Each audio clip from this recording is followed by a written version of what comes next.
Joining me now is Executive Director at the Centre for Independent Studies, Tom Switzer. Good afternoon to you, Tom.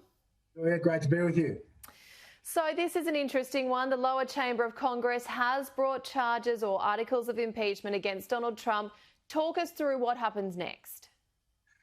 Well, the impeachment is likely to go to a Senate trial on whether to convict the president, and this is likely to take place after Joe Biden's presidential inauguration. So a Senate trial to convict President Trump, former President Trump, will take place during the first few months of the new presidency. In your opinion, do you think he will be convicted by the Senate? And if so, again, what does that mean? Well, first of all, he's the first president in American history to be impeached twice. And he'd be the first president to be convicted by the Senate. Richard Nixon would have been convicted in 1974 if he hadn't resigned. And what that would mean is that President Trump could no longer run for elective office again. There is a widespread view that Donald Trump will run again at this stage, at least in 2024. And if he's convicted, he won't be able to run. Now, I think if that's the case, that would probably be a good thing for the Republican Party, because an independent Donald Trump running for office would only take votes away from the Republican candidate, and that would only guarantee another 4 more years of Democratic rule in Washington. And remember, the Democrats have the House, the Senate now, and the White House. So that could lead to a period of left liberal hegemony in Washington for the best part of the next decade. There's no chance this will be wrapped before the inauguration, is there? None at all? No, it's highly unlikely. Yeah.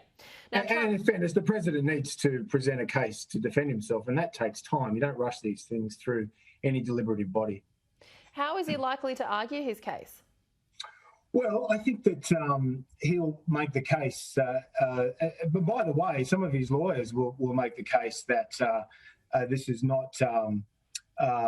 This impeachment trial will not go ahead, because some scholars say it's unconstitutional to have a trial after the president's left office.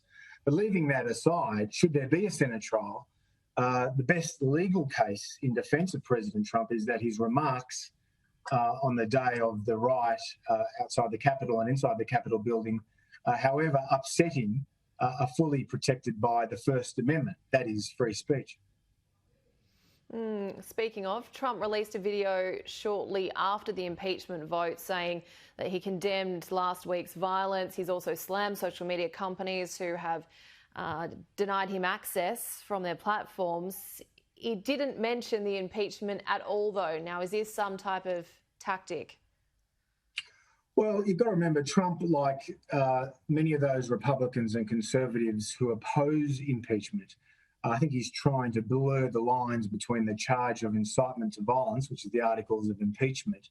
He's trying to blur the lines between that and the threat that the big tech companies pose to individual liberty. Now, they're completely different issues. Now, one can support impeachment of this president and still oppose big tech's decision to ban Trump and his supporters from social media. The idea of impeachment, I believe, is a liberal act and it's constitutional. But the latter act of banning people from social media is illiberal.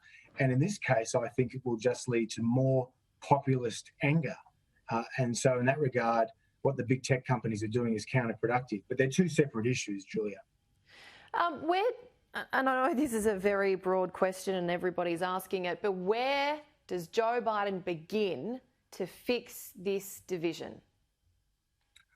Well, you're absolutely right. The toxic polarisation in Washington is pretty pronounced, and it's just got worse during the course of the last 4 years. I don't know how you fix this division. I don't think anyone in Washington knows how to fix this division, Julia. We're genuinely in uncharted territory. I've said this before. I think that the United States has never been more divided and polarised at any point since the Civil War in the 1860s, which led to the deaths of more than 600,000 Americans. To answer your question, I think the old Mel Brooks song goes, "Hope for the best, hope for the best, expect for the worst." I think that's the sort of area we're in right now. Anything can happen. Joe Biden has talked about healing the country and bridging those divisions, but it's the worst possible start will be to have an impeachment trial in the Senate during the first few months of the new administration. That is not the way to unite a country. I don't know if we have access to them at the moment, but the pictures that we're seeing out of the Capitol today are absolutely extraordinary, with all the National Guard ready to go.